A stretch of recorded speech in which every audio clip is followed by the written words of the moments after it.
ఇప్పుడు మనము bill wise డీటెయిల్స్లో third problem ఎలా చేయాలో చూద్దాము.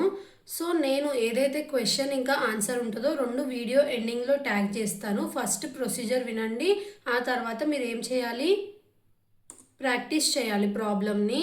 ఎగ్జాక్ట్గా ఏమేమి ఎంట్రీస్ వేసుకోవాలి, ఏమేమి చేయాలి అన్నీ మనం క్లియర్గా చూద్దాము. సో ఇక్కడ ఫస్ట్ కంపెనీ క్రియేట్ చేస్తున్నాం. సో కంపెనీ నేమ్ ఏం పెడుతున్నాను, నేను ప్రాబ్లం 3 కాబట్టి బిల్ వైజ్లో బిల్ వైజ్ 3 అని పెడుతున్నా.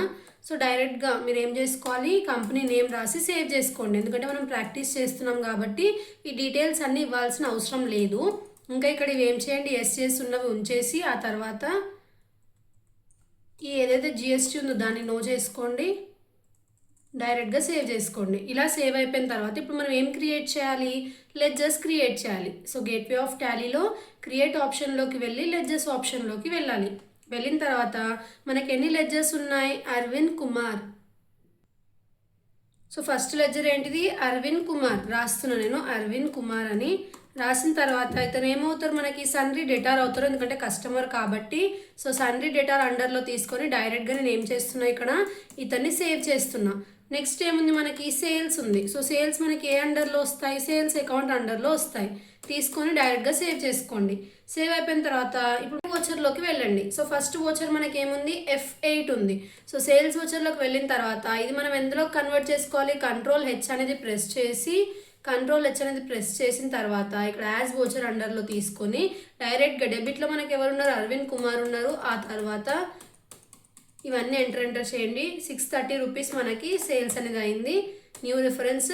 సో నేమ్ ఏముంది, బిల్ నేమ్ ఇక్కడ ఇచ్చినారు కదా, 2345 అనేది ఉంది మనకి. 2345 అనేది రాసుకోండి. క్రెడిట్ డేస్ ఏమైనా ఇచ్చినారా చెక్ చేసుకోండి. సో క్రెడిట్ డేస్ మనకి 15 డేస్ ఉన్నాయి. సో 15 డేస్ అనేది రాసుకొని డైరెక్ట్గా సేవ్ చేసుకోవాలి. నెక్స్ట్ ఏముంది, మనకి ఇక్కడ సేల్స్ అనేది ఉంది. ఇక్కడ మీకు కావాలంటే ఐటమ్స్ యాడ్ చేసుకోండి, బట్ మనం డైరెక్ట్గా సేల్స్ చేస్తున్నాం కదా, ఏదైతే ఎంట్రీ ఉందో దానికి పర్చేజ్ ఏం చేయలేదు కాబట్టి స్టాక్ నేమ్ మీరు ఒకవేళ ఇక్కడ కనుక క్రియేట్ చేస్తే అది మనకి నెగటివ్ స్టాక్ చూపిస్తుంది. ఎందుకంటే మన కంపెనీలో ఫస్ట్ మనం స్టాక్ పర్చేస్ చేసిన తర్వాత నేను సేల్ చేయాలి కదా, బట్ మనం ప్రాక్టీస్ మోడ్లో ఉన్నాం కాబట్టి నేను డైరెక్ట్గా సేల్ ఎలా చేస్తారనేది చూపిస్తున్నాను. సో మన దగ్గర స్టాక్ అనేది పర్చేస్ చేసింది లేదు. సో సేల్ చేసేటప్పుడు మనం ఏం చేస్తాము, ఇక్కడ ఐటమ్స్ నేమ్ కనుక మీరు మెన్షన్ చేస్తే వాళ్ళు నెగటివ్ స్టాక్ అనేది చూపిస్తుంది. సో ఐటమ్ నేమ్ ఏమి ఇవ్వట్లేదు, నేను డైరెక్ట్గా 630 రూపీస్ అని రాసేసి సేవ్ చేస్తున్నా. Next receipt voucher. ఇందులో మనకి క్రెడిట్లో ఎవరు ఉన్నారు, ఫస్ట్ అరవింద్ కుమార్ ఉన్నారు. ఎన్ని రూపీస్, 630 రూపీస్. సో 630 రూపీస్ అని రాసుకొని ఆ తర్వాత అగేన్స్ట్ రిఫరెన్స్ ఏం నేమ్, అది బిల్ నేమ్ 2345 అనేది రాసుకొని డైరెక్ట్గా డెబిట్లో ఏముంది, మనకి క్యాష్ పే చేసినారంట కస్టమర్. సో అది ఇలా రాసేసుకోవాలి 2 ఎంట్రీస్. సో ఈ ఎంట్రీస్ అసలు ఎందుకు చెప్పినారు, ఆన్సర్ ఎలా చెక్ చేసుకోవాలంటే ఈ ఎంట్రీస్కి మనం ఆన్సర్స్ చెక్ చేసుకోవడానికి లేదు, ఎందుకంటే మీరు క్వశ్చన్ని ఎలా ఐడెంటిఫై చేయాలి, ఏమేమి లెడ్జర్స్ క్రియేట్ చేయాలి అని చెప్పడానికే ఈ చిన్న ప్రాబ్లం అనమాట. నెక్స్ట్ మనం 4th ప్రాబ్లం ఎలా చేయాలో నెక్స్ట్ వీడియోలో చూద్దాము. Thanks for watching.